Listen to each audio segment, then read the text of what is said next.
প্রিয় শিক্ষার্থীবৃন্দ, শুভেচ্ছা ও ভালোবাসা নিয়েও আমরা আজকের ক্লাসে পড়ব নবম শ্রেণীর বাংলা বইয়ের তৃতীয় অধ্যায়ের দ্বিতীয় পরিচ্ছেদ বিবরণমূলক রচনা। এখানে 3.2.1 রয়েছে বেশ কিছু বিষয়। এখানে বিবরণমূলক রচনার ধরন, বেশ কিছু ধরনের কথা এখানে বলা আছে, আর ডান পাশে বলা হয়েছে যে এই ধরনের রচনায় কী ধরনের বিবরণ থাকে। তো প্রথমটা এখানে করে দেওয়া হয়েছে। প্রথমটা হচ্ছে ছবির বিবরণ। এখানে বলে দেওয়া আছে যে ছবির বিবরণে যেই বিষয়গুলোর বিবরণ থাকে তা হচ্ছে ছবির বিষয় কি, ছবিটির বক্তব্য কি, ছবিতে কি কি আছে, ছবিটি সম্পর্কে অনুভূতি বা প্রতিক্রিয়া কি। তারপরে ধারাবাহিকভাবে যদি আমরা যাই, এখানে আছে ঘটনার বিবরণ। তো ঘটনার বিবরণে থাকে ঘটনার পটভূমি কি বা ঘটনা কোন বিষয়ের উপর ভিত্তি করে ঘটনাটি ঘটেছে, তারপর এর কাহিনীটা কি, ঘটনাটি কোথায় ঘটেছে, কখন ঘটেছে, কিভাবে ঘটেছে, কোন কোন বিষয় জড়িত, এবং এই ঘটনা যেটা ঘটলো সেটা পরিণতি কি হয়েছে, মানে ফলাফল কি হয়েছে। তারপর রয়েছে স্থানের বিবরণ।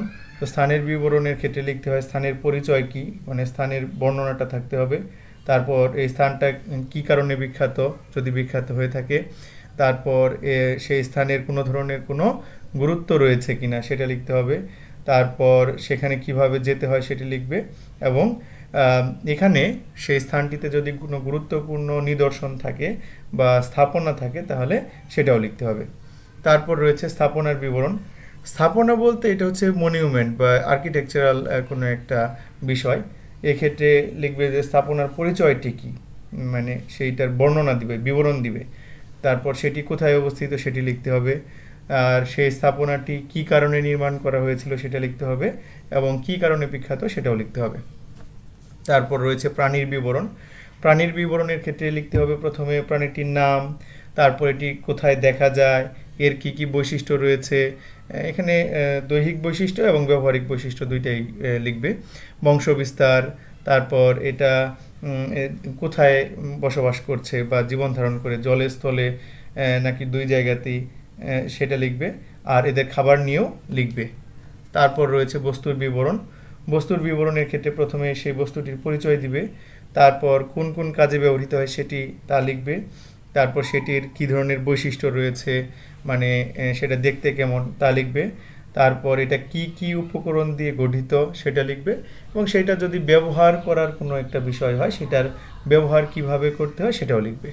তারপর রয়েছে ভ্রমণের বিবরণ। এখানে কোথায় ভ্রমণ করলে সেই জায়গার নামটা প্রথমে লিখবে, তারপর সেই ভ্রমণকৃত জায়গাটি কী কারণে বিখ্যাত, সেখানে কি করে যেতে হয়, তারপর লিখবে হচ্ছে সেই জায়গাটিতে যে তুমি গেলে, যাওয়ার পর তোমার অনুভূতি কেমন ছিল সেটাও লিখবে। তারপর রয়েছে অতীতকালের বিবরণ। সাধারণত এটা হচ্ছে স্মৃতি থেকে লেখা হয়, ঠিক আছে। সে কারণে স্মৃতি থেকে সেই বিষয়টা বা সেই সময়, স্মৃতি থেকে যেহেতু লিখছ, অতীতকালের সেই সময়ের বর্ণনা দিবে বা সেই স্মৃতির বর্ণনা দিবে। তারপর সেই স্মৃতিটা কোন দেশের বা কোন কালের কোন সমাজের ছিল, হ্যাঁ, কোন দেশের প্রেক্ষাপটে সেই ঘটনাটি ঘটেছিল তা লিখবে, সেই অতীতকালের বিবরণটি দিবে। কোন সমাজে ঘটেছিল সেটা লিখবে। আর সেই ক্ষেত্রে অনেক সময় হতে পারে যে তোমার নিজস্ব ব্যক্তিগত অতীত স্মৃতিও লিখতে বলা হয়ে থাকতে পারে। সেক্ষেত্রে তোমরা এই ক্ষেত্রে বলবে যে সেই অতীতকালের সে যেই ঘটনাটা ঘটলো সেটা কোথায় ঘটেছিল, কখন ঘটেছিল, সেই সময় দেশের অবস্থা কেমন ছিল, কোন দেশে ঘটেছিল, তারপর সমাজের অবস্থা কেমন ছিল, এবং পারিপার্শ্বিক পরিস্থিতি কেমন ছিল সেগুলো লিখবে। তো এখানে মোহাম্মদ আব্দুল হাই রচিত একটি এখানে একটা রচনা রয়েছে। এটা মূলত একটা ভ্রমণ কাহিনী, বিলেতে 750 দিন গ্রন্থের অংশবিশেষ। হ্যাঁ, তো এই লেখাটি এখন পড়তে হবে তোমাদের। পড়বার পর তোমাদের 3.2.2-এ এই ক্ষেত্রে পড়ে কি বুঝলাম, এখানে কিছু প্রশ্ন আছে, এই প্রশ্নগুলোর উত্তর দিতে হবে। প্রথম প্রশ্নটি হচ্ছে লন্ডন শহরে কি কি বৈশিষ্ট্য লেখকের ভালো লেগেছে এবং কি কি বৈশিষ্ট্য খারাপ লেগেছে।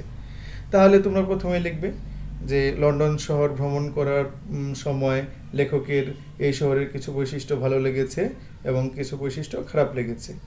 তাহলে যে বিষয়গুলো ভালো লেগেছে তা হলো শহরের সৌন্দর্য, শহরবাসীর প্রাণ খুলে হাসা, রাস্তাঘাটে সুশৃঙ্খল পরিবেশ, তারপর বাড়িঘর নির্মাণ কৌশল, তারপর টিউব রেলের জগৎ, এগুলো। তারপর লিখবে খারাপ লাগার বিষয়গুলো। লেখকের খারাপ লাগার বিষয়গুলো হলো খাদ্যশস্য আমদানি করা, তারপর ঘরে বারান্দা না থাকা, মুক্ত বাতাস থেকে আড়ালে রাখা, টাটকা মাংস খেতে না পাওয়া এবং সূর্যের আলো দেখতে না পাওয়া। তো এই বিষয়গুলো লিখবে। তারপর খতে জানতে চাওয়া হয়েছে ইংরেজ জাতিকে লেখক কিভাবে মূল্যায়ন করেছেন, মানে ইংরেজ জাতি সম্পর্কে লেখকের চিন্তাভাবনা কেমন।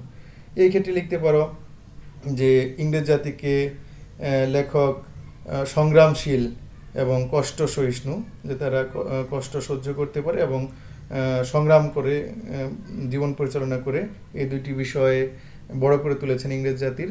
তারপর লিখবে যে এখানে প্রকৃতি খুবই কঠিন, প্রতিকূল পরিবেশে তাদেরকে বেঁচে থাকতে হয়, আর অনেক বেশি ব্যস্ততার মধ্যেও তারা হাসি ঠাট্টায় মেতে ওঠে ইংরেজরা।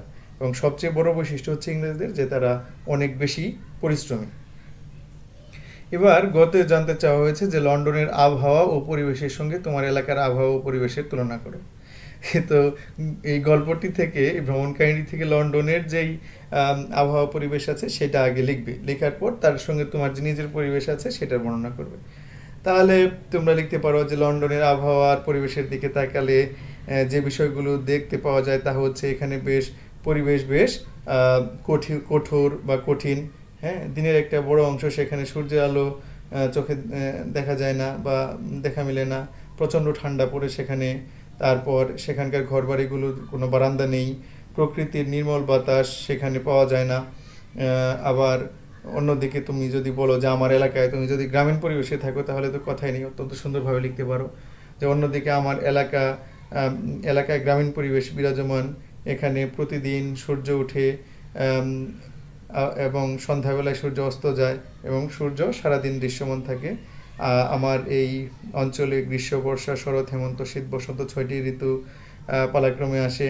তারপর বৃষ্টি এলে আমাদের মন চঞ্চল হয়ে ওঠে, বসন্তে ফুলের সুঘ্রাণ আমাদের অন্তরকে আনন্দ দেয়, যা লন্ডনে খুব একটা দেখা যায় না বা একেবারেই দেখা যায় না বললেই চলে। এগুলো লিখলে। তারপর এখানে আছে 3.2.3, এখানে বলা হয়েছে যে বিলেতে 750 দিন রচনায় যা আছে আর আমার মতামত ও জিজ্ঞাসা। এই ক্ষেত্রে প্রথমটা করে দেওয়া হয়েছে যে ডিপ্লোমেসির জোরেই এরা এতকাল ধরে দুনিয়াতে প্রভুত্ব করে এলো। এখানে তোমার মতামত বলতে এখানে এখান থেকে বইয়েই বলে দেওয়া আছে যে শুধু ডিপ্লোমেসি নয়, দুনিয়ায় প্রভুত্ব বিস্তারের ক্ষেত্রে অর্থনৈতিক শক্তি, সামরিক শক্তি গুরুত্বপূর্ণ উপাদান। এটা হচ্ছে তোমার মতামত এই সম্পর্কে, ওই বাক্যটি সম্পর্কে বলা হয়েছে। তারপরে তোমরা এখানে বলতে পারো, আর অনেকগুলো তুলে দেওয়া যায় বাক্য, তো আমি 2টা বাক্য নির্বাচন করেছি। যেমন সব কিছুতেই মাপযোগ করা, পরিকল্পনার ছাপ দেখা যায়। তো এই ক্ষেত্রে বলতে পারো যে এই কথাটি অত্যন্ত যুক্তিযুক্ত, কারণ সুন্দর পরিকল্পনার মাধ্যমেই লন্ডন শহরটিকে উন্নত করা হয়েছে। এটা এই বাক্যটি সম্পর্কে তোমার মতামত। তারপর বলা আরেকটা বাক্য নিতে পারো, ওয়েদারই এদের আলাপের পুঁজি। এখানে মূলত ইংরেজ জাতিরা অনেক বেশি ব্যস্ত থাকে, হ্যাঁ, সে কারণে তারা খুব একটা আলাপ আলোচনা করার জন্য কোনো একটা বিষয়ে খুব একটা খুঁজে পায় না। তাই হঠাৎ করে যদি কোনো একদিন দেখা যায় যে আবহাওয়া সুন্দর, তাহলে তারা সেই সুন্দর আবহাওয়া নিয়েই আলাপ আলোচনা শুরু করে দেয়। তারপর 3.2.4, এই ক্ষেত্রে বিবরণমূলক রচনার ধরন বলা হয়েছে বিলেতে 750 দিন কোন ধরনের বিবরণমূলক রচনা এবং কেন, উদাহরণ দিয়ে বোঝাও। এইখানে দেখো ঠিক তারপরেই বিবরণমূলক রচনার একটি বর্ণনা আছে, এটি আগে ভালো করে পড়বার পর আশা করি তোমরা নিজেরাই এটা লিখতে পারবে। তারপরও আমি আমার জায়গা থেকে বলে দিচ্ছি যে এটা শুরুতেই কিন্তু এই বর্ণনার শুরুতেই বলা আছে যে বিলেতে 750 দিন হচ্ছে ভ্রমণ কাহিনীমূলক রচনা। সেই ক্ষেত্রে বলবা যে এটা ভ্রমণ বিষয়ক রচনা, যা বিবরণমূলক রচনাও বটে। তারপর বলবে এটি একটি ভ্রমণ বিষয়ক রচনা হলেও একটি বিবরণমূলক রচনা, কারণ লন্ডনে থাকার সময় লেখক তার জীবনের যে অভিজ্ঞতা, সেই অভিজ্ঞতার আলোকেই এই রচনাটি লিখেছেন। তারপর তুমি বলতে পারো যে ইংল্যান্ডে অবস্থানকালে লেখক ইংল্যান্ডের রাজধানী লন্ডনকে যেভাবে দেখেছেন সেভাবেই তিনি এই শহরটিকে তুলে ধরেছেন। তারপর তুমি বলবে সেই সাথে তিনি লন্ডনে বসবাসকারী যে ইংরেজ জাতি তাদের বৈশিষ্ট্য এবং তাদের কাজের বিবরণ তুলে ধরেছেন।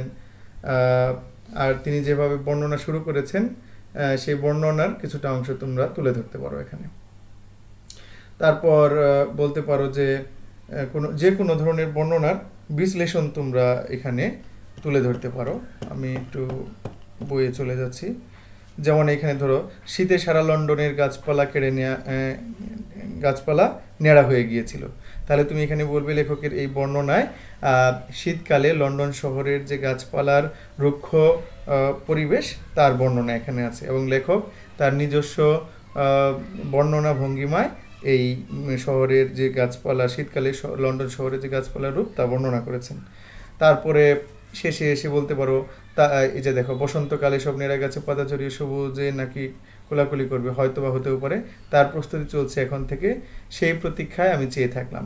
এই যে লেখক যে শেষ করলেন, সেই প্রতীক্ষায় আমি চেয়ে থাকলাম বলার মাধ্যমে লেখক এই রুক্ষ প্রকৃতির ধারক যে লন্ডন শহর শীতকালে, সেই রুক্ষ প্রকৃতির মধ্যে প্রাণ সঞ্চারিত হবে এরকম একটি আশা ব্যক্ত করেছেন।